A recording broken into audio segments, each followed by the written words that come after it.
बहुत एक सनिमय मेरे निवेदन है मेरा। अभी एक जानकारी मिली है कि 1984 के कत्लेआम में जगदीश टाइटलर को 3 महीने पहले मोदी सरकार ने क्लीन चिट दे दी थी और 3 महीने तक छुपाए रखा गया। कारण दिल्ली के चुनाव हो सकते हैं। एक बहुत बड़ा धोखा दिया गया है। एक तरफ एसआईटी बनाई जाती है, कहते हैं एसआईटी बनाएंगे, दूसरी तरफ सीबीआई ने क्लीन चिट देके क्लोजर रिपोर्ट फाइल कर दी गई है और दिल्ली की जनता को बताया नहीं जाता है। यह बहुत बड़ा धोखा है और इस धोखे को मैं आपके संज्ञान में लाना चाहता था और अरविंद जी से भी विनती करना चाहता हूं कि इस मामले को जोर शोर से आगे उठाया जाए और गृह मंत्री से इसका जवाब मांगा जाए। सभापति महोदय, मैं आपके माध्यम से इस सदन का ध्यान एक बहुत ही संवेदनशील मुद्दे की तरफ आकर्षित करना चाहता हूं और मुख्यमंत्री जी भी यहां पर मौजूद हैं। जब मैं 11 साल का बच्चा था तो मैंने 1984 का कत्लेआम अपनी आंखों से देखा था और उसके जो विधवाएं और पीड़ित जो हैं वो आज भी इंसाफ की बाट जो रहे हैं, लेकिन आज तक इंसाफ नहीं हो सका।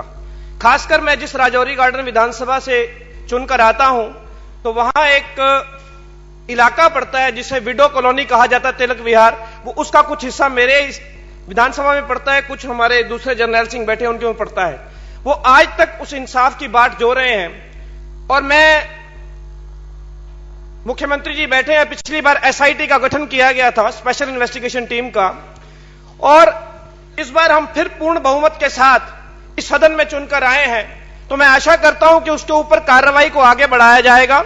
उसके ऊपर एक एसआईटी का गठन शायद केंद्र की तरफ से भी किया गया है, तो उसमें हम किस तरह सहयोग कर सकते हैं, क्या कोई आयोग बनाया जा सकता है, इस पर कार्रवाई को आगे किया जाए। मैं समझता हूं कि दिल्ली पुलिस हमारे अंतर्गत नहीं आती है और सीबीआई भी, तो इसलिए ज्यादा जिम्मेदारी है वो केंद्र में बैठी हुई मोदी सरकार की बनती है। बेहतर होता कि दिल्ली पुलिस भी हमारे अंतर्गत आती तो हम जितने भी केसेस है रीओपन करके उनके ऊपर जल्द से जल्द मुकदमा चलाया जाता। लेकिन फिर भी हमारी जो दिल्ली की सरकार है उसको चाहिए कि अपने पूरा दबाव किया जाए, फास्ट ट्रैक कोर्ट का गठन किया जाए। जितेंद्र तोमर जी बता रहे थे कि नई अदालतों का गठन किया जा रहा है, तो कम से कम एक विशेष अदालत का गठन किया जाए। एक और भ्रम जो फैलाने की कोशिश हो रही है, 5 लाख रुपए का मुआवजा देने की बात कही गई थी एन इलेक्शन के वक्त, जब चुनाव आयोग ने उसका संज्ञान भी लिया था।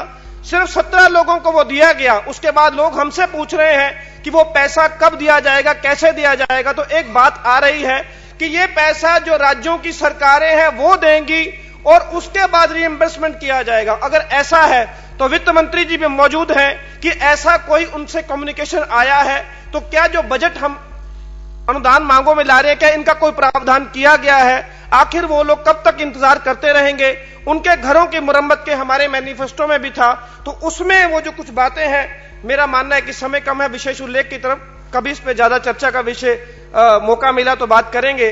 तो मैं मुख्यमंत्री जी भी अगर इस पे कोई आश्वासन अगर सदन को दें तो मुझे लगता है कि अरविंद जी अगर कुछ इस पे आश्वासन अगर आप दें तो बहुत अच्छा रहेगा। एक बहुत मैसेज आएगा, पूरी दुनिया में बैठे हुए लोग जो इंसाफ पसंद लोग हैं वो आशा कर रहे हैं कि आप इस मामले में कुछ ना कुछ करेंगे और ये जो कलंक जो भारत के माथे पर लगा हुआ है इसको धोने की कोई कोशिश आम आदमी पार्टी कर सकेगी।